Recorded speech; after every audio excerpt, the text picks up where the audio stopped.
Welcome! I'm Johan Nilsson. And I'm Lincoln Murphy, and this is Impact Weekly. We're here to help you make your customers successful.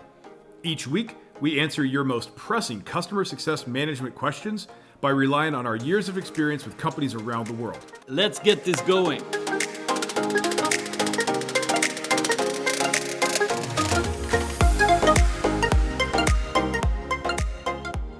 All right, Lincoln, so this week's question from a CSM, and I say this straight out how the question came in. So we talk a lot about ideal customer profile internally, but sales keeps bringing in anything but an ICP. What can I do? Question mark, question mark, question mark. Right. Lots of question marks. Yes. Yeah. Maybe we should start with what is ICP, or this ideal customer profile? Well, I think it's one of those things that there's probably several different definitions or ways to look at it. The way that I've always approached this is to really focus on the ideal aspect of it. You know, it's in my experience, or when I've done this, again, I've run into it in different ways, but essentially we're saying this is the ideal customer for us right now. Ideal being the key word. This is the customer that we want to put resources into acquiring. Yeah. This is the type of customer that we really want to do business with. Maybe this is the kind of customer that we think is going to, grow with us, or this is the kind of customer that's going to just be more valuable. Maybe our board says, this type of customer is something that if you have more of these, we'll say your company is worth more, whatever. So it's sort of situational, and it really is just the ideal customer. Now what that also means is that we can bring in customers that are not ideal. We just might not be putting a lot of our maybe limited resources, especially in the early days, in going after other types of customers. But if a customer who doesn't fit our ideal profile comes to us and we think that we can actually help them, that's more on that later, then we will allow them to become our customer. We're just not going to go after them and spend money to try to acquire them. That's basically how I look at ICP definitions. But I'm curious your experience there. Yeah, no, but I mean, it's a little bit of a buzzword, and I think there's a few things to think about. I've seen this go a little bit wrong sometimes, and in some cases, this ICP, or ideal customer profile, can be more of like a paper product, maybe something marketing put together with a consultant, or something high level, more for actually positioning the brand or that type of thing, and it's not really connected to your actual customers and the actual business. So it can be a little bit confusing in that sense. And also another thing with this is that it can evolve and change over time as well. Maybe in the beginning or 5 years ago, your ideal customer profile looked a different way compared to how it looks like today. And of course, back then you brought in customers based on that profile. So you have some of those in your portfolio. So that can also cause a little bit of confusion where you have some of the old ICP customers and you have this new one, and what's what. Exactly. So I think, and I'm sure there's other definitions or other ways to look at it, but I think that if we go back to the question, if we sort of read between, well, it's really just one line, but if we read between the words here, I think what they're saying is, look, we may talk a good game about, having an ideal customer in mind, but sales will basically bring in any customer as long as they're willing to give us their money. Yeah. And I don't want to get into an us versus them thing, customer success versus sales, but we know that can happen. It does occur from time to time. Yeah. This is why instead of just thinking about an ICP, where I like to to look at, where I like to go when we're thinking about all of this is, and it can be in addition to your ideal customer profile definition, or it can just be something that you do separately, but this idea of success potential. Yeah. So yeah. Yeah, I mean, literally having a checklist of characteristics of a customer that would say, if a customer comes in and we can check all the boxes on, on our success potential checklist, then this customer has the potential to be successful with us. If I can't check all these boxes, maybe there's they don't have this particular technology, they don't have this expertise internally, or they don't have this experience, or they don't have these resources, or whatever it is, I can't check all these boxes, then I could say that this customer doesn't have success potential. So whether you're doing, and whether you have an ICP going or you don't, really as a what I call a sanity check on any new customer that comes in, we should be running this success potential checklist against them to know whether or not they have the potential to be successful. I think that right there is what's usually missing in this type of scenario where we're saying sales is basically bringing in any kind of customer regardless of whether they can be successful. How do we even know that? Have we run this success potential checklist?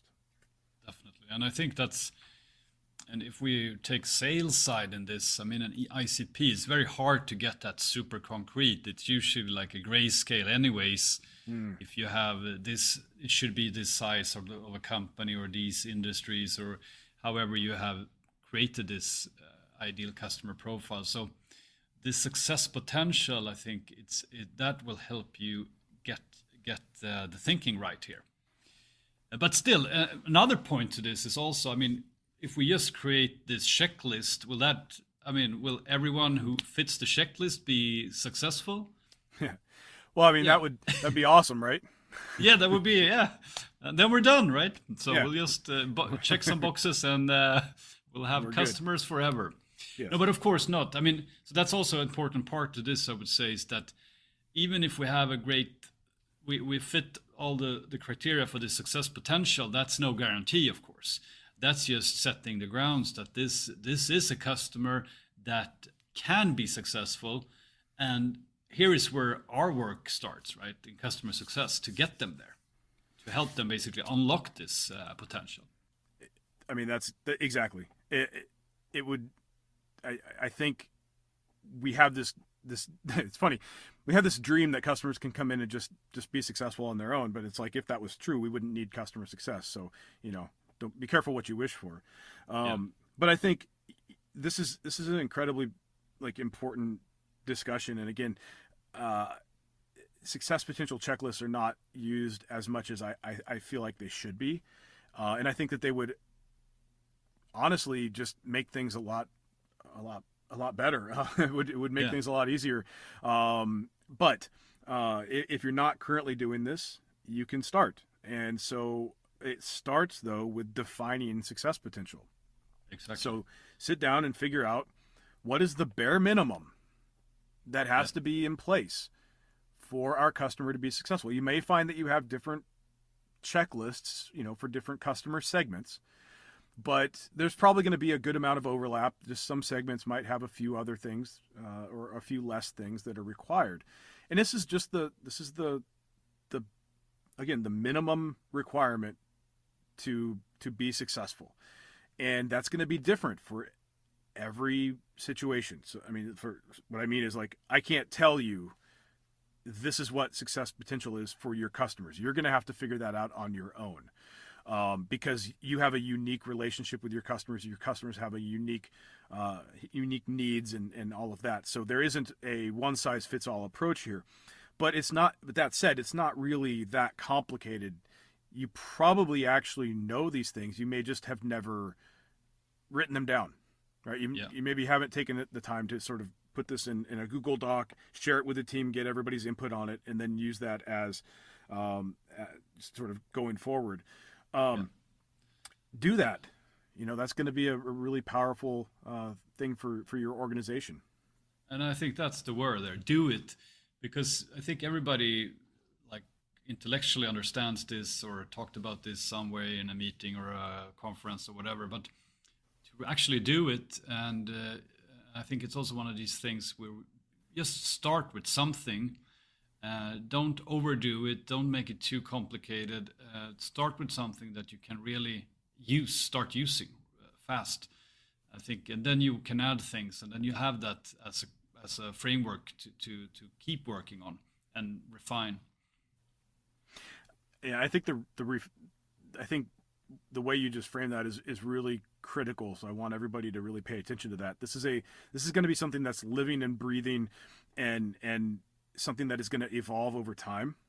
Yeah. And so don't overthink it. Don't let perfection get in the way of progress. Just come up with the minimum, and frankly, really keep this to the minimum requirement. If there is something on that list that is not required to for them to get to be successful, to say they have success potential, then take it off the list. This really needs to be somewhat binary, just yes or no. And if I can't check all the boxes, then this customer doesn't have success potential. So if I cannot check the box and they still have success potential, then it doesn't belong on that list. So this doesn't have to be a 17-page list. It might only be literally 5 or 10 things. That's an example. There is no right or wrong number, but it's not going to. It doesn't have to be this really extensive checklist.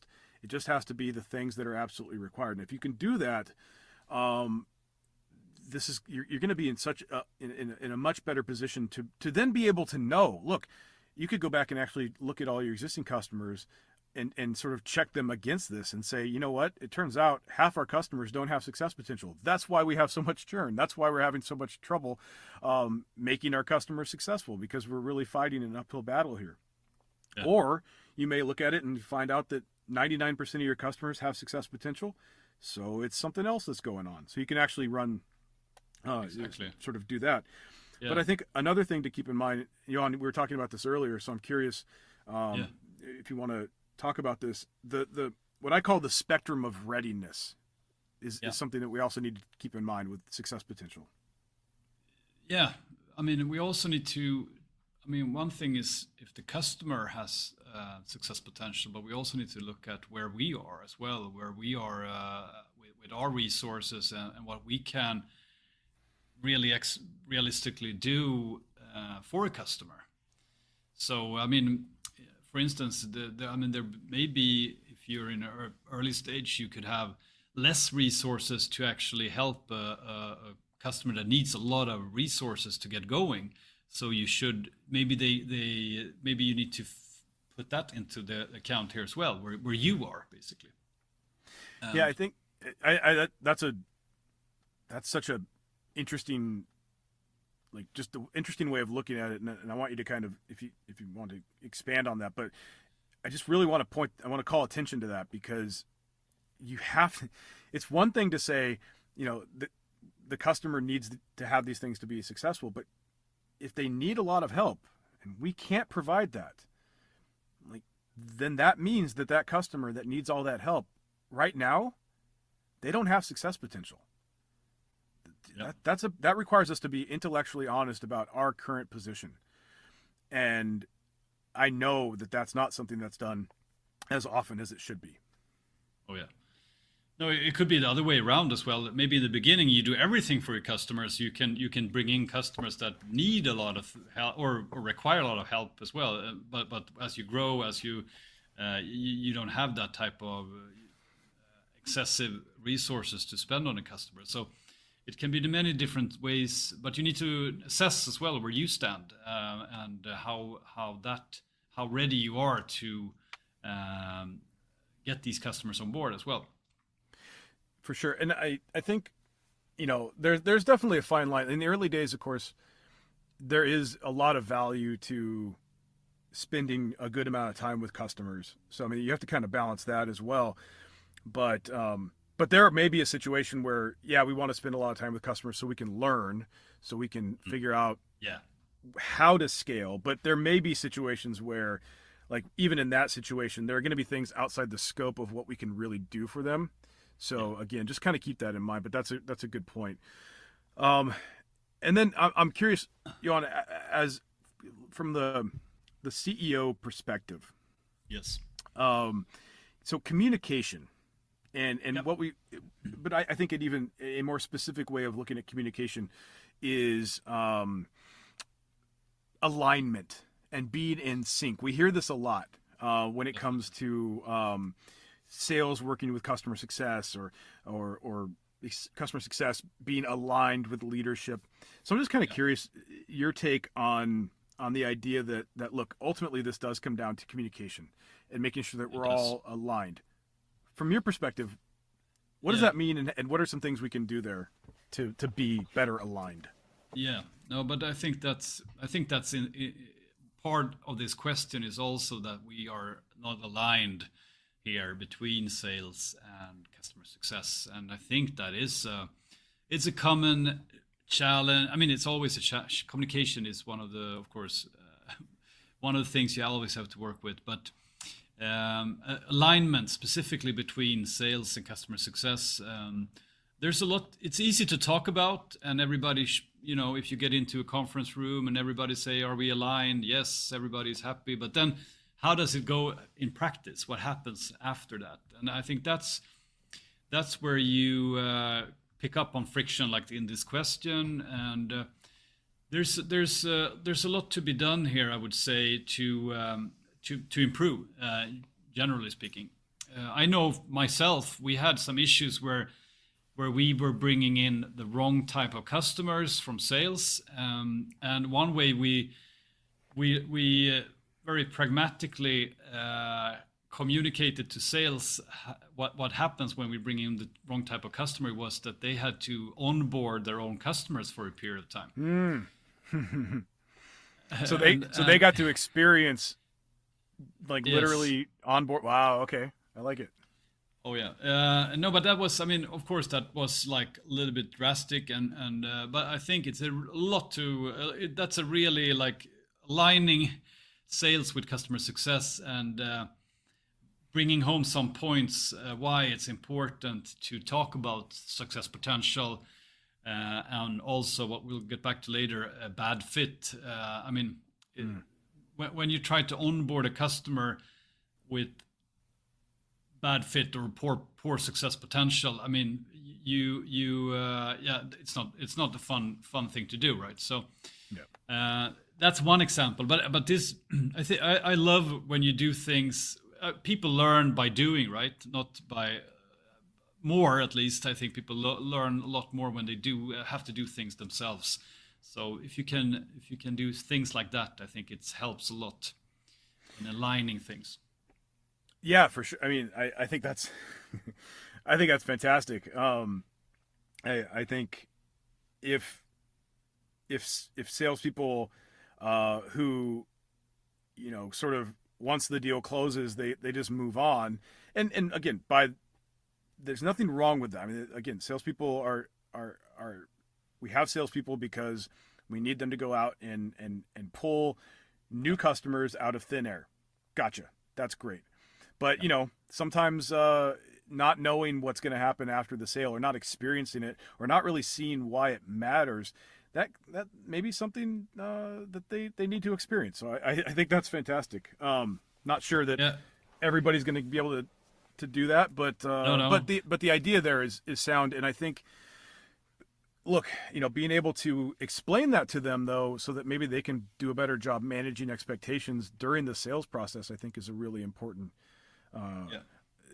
aspect. And I have seen, it doesn't happen very often, but I've seen it in a few companies where the salesperson is not fully compensated until the customer achieves a couple of progress milestones after the deal closes, which encourages the salesperson to bring in somebody with success potential, but also to do a better job of orchestration and properly managing expectations.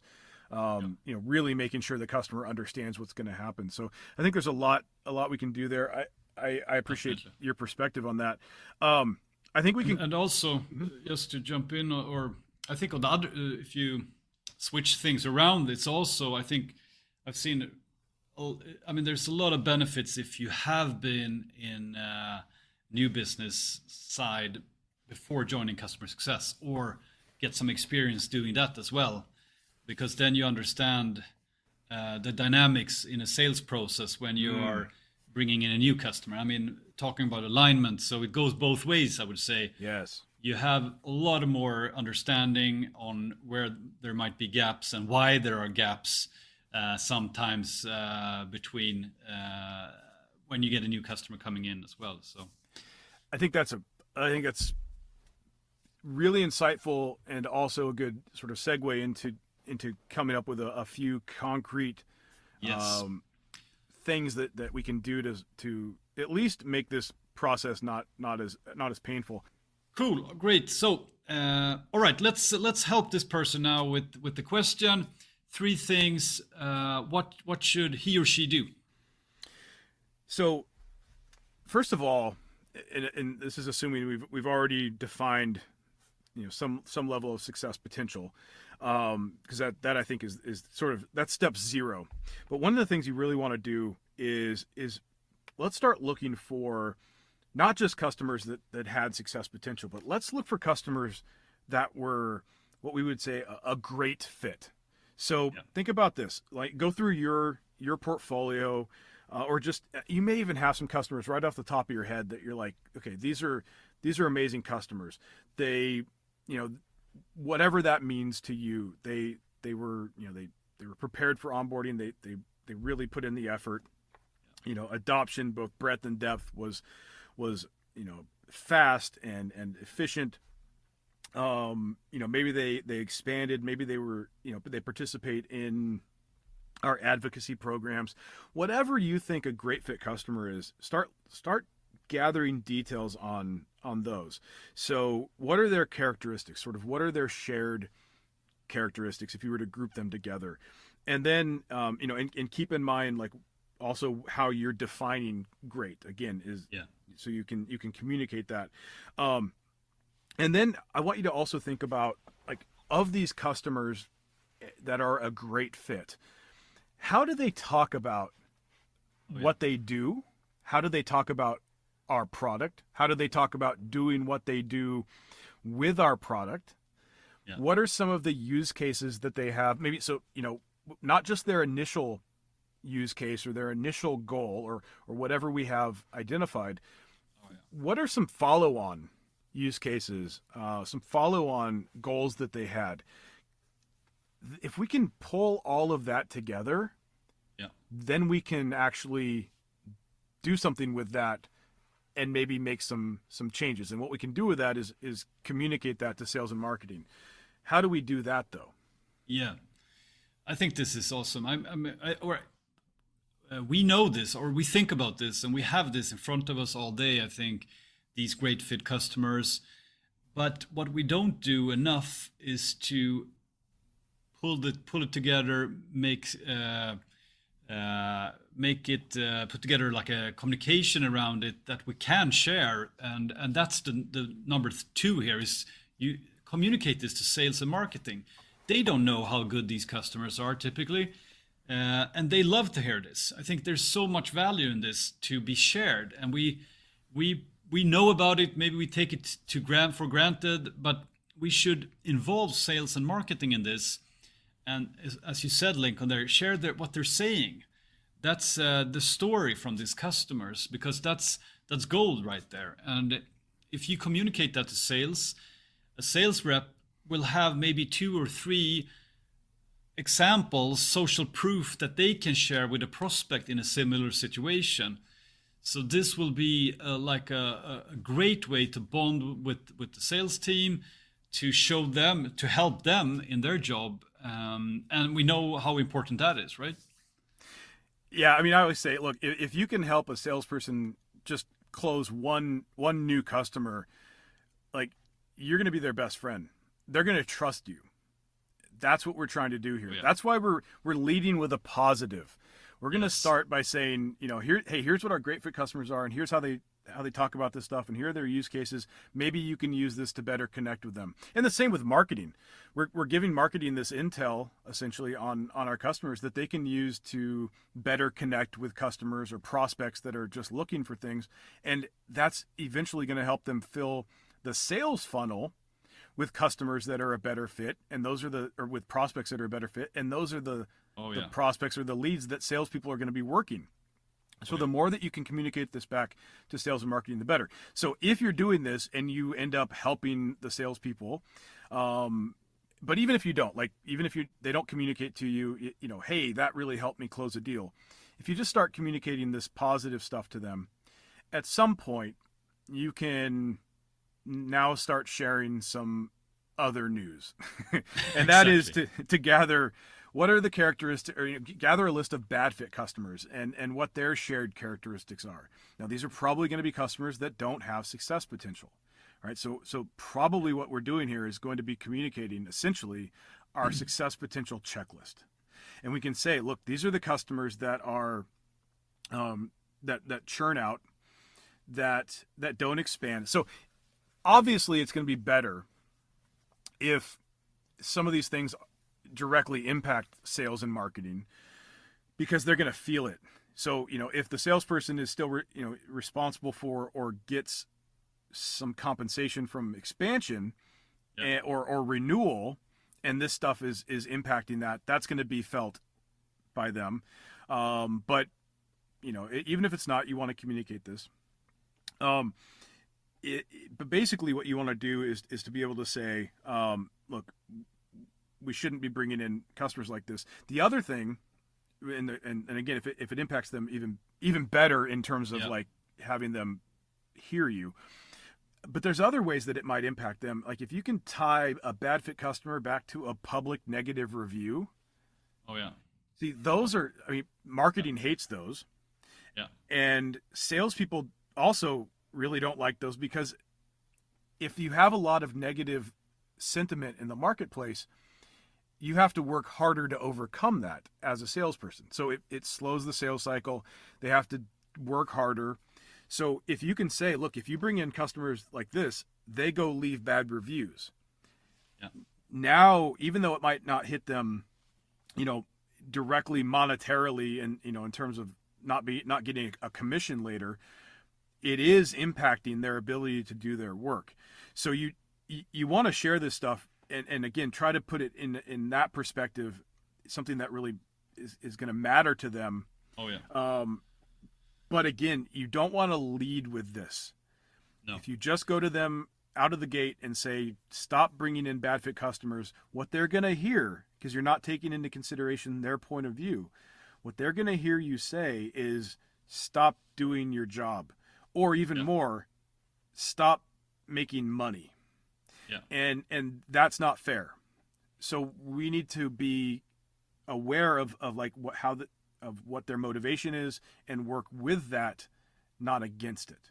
So lead with a positive, communicate it effectively, and then bring in, I don't even like to say negative, I'm just saying how it might be perceived by them. It's not a negative to say, here's a bad fit customer, don't bring them in. But we don't want to lead with something that might be perceived by them as a negative. It's about communication as well, this internal communication as well. Getting them behind this, and I think this is the way to get them on your side. And I think this bad fit, that's really key here. Everybody understands that, but we want to get them on board and behind that, and right, positive as well. Exactly. It's all about making sure that so it's all about that alignment, right? But alignment doesn't come from speaking, using the same exact language. It doesn't come from sharing, processes. It comes from understanding, and then coming to a mutual sort of agreement. But even though we might each be speaking a different language, we still have that mutual agreement, and I think that's the key here is getting that functional alignment, something that actually matters. And frankly, we have to do that through some level of empathy. We have to understand what the people inside of our company are are motivated by, what they're dealing with, and come at it in a way that's going to get their attention and get them to take whatever action is necessary. Just like you would do with your customers. Yep. Think about that. You know, how do you approach your customers? We're basically customer successing sales and marketing here to try to get them to do to do the thing we need them to do. So if you do those things, you know, I'm not saying that it's going to solve all the problems, but success potential checklist, coming up with you know, what a great fit customer is, communicating that, and then communicating what a bad fit customer is. All of that is going to go towards a much better outcome for everybody involved, your customers as well as your company. Exactly. Perfect. That's it. Thanks, everyone. Hey, thanks for listening. Do you want to bring your customer success to the next level? Check out Impact Academy.